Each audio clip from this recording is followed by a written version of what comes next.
And to Egypt now, the country's tourism sector is still recovering from the effects of the COVID-19 pandemic and, of course, the ongoing conflict in Ukraine. Now, in a bid to help the tourism-dependent businesses in the country's Sinai region, authorities are now organizing regular bazaars and art expos to help them market their produce.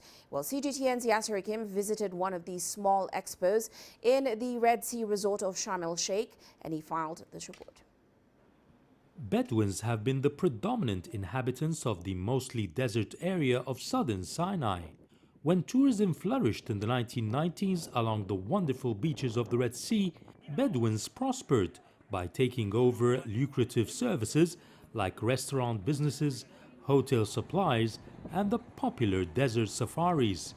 But two uprisings and security instabilities, followed by the coronavirus pandemic and the conflict in Ukraine, have damaged the tourism sector in the last decade. What had become the main source of revenue for Bedouins has dried up, forcing the government to intervene.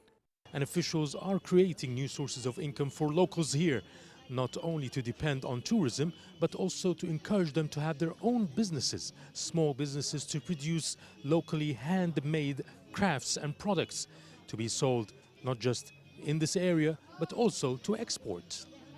NGOs moved in to offer training for Bedouin women. Our role is to maintain the heritage and environment of the Sinai region by training women and giving them the skills to make local products. We have 9 training centers in the 9 cities of southern Sinai. We teach girls, housewives, and even graduates. We teach them handcrafts, knitting and embroidery to create job opportunities for them.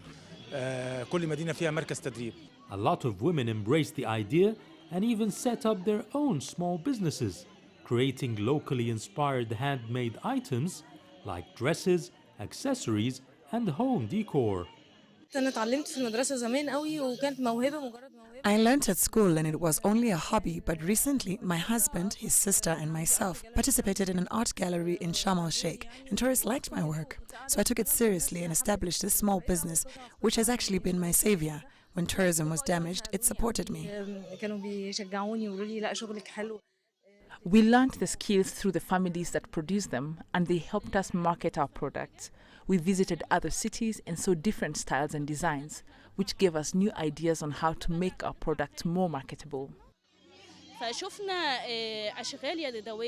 government is providing logistical support for these active women, but some are hoping for more exposure in major cities. What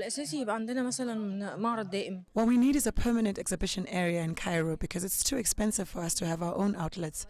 Our handmade products are of high quality and are unique because they reflect our unique culture and heritage.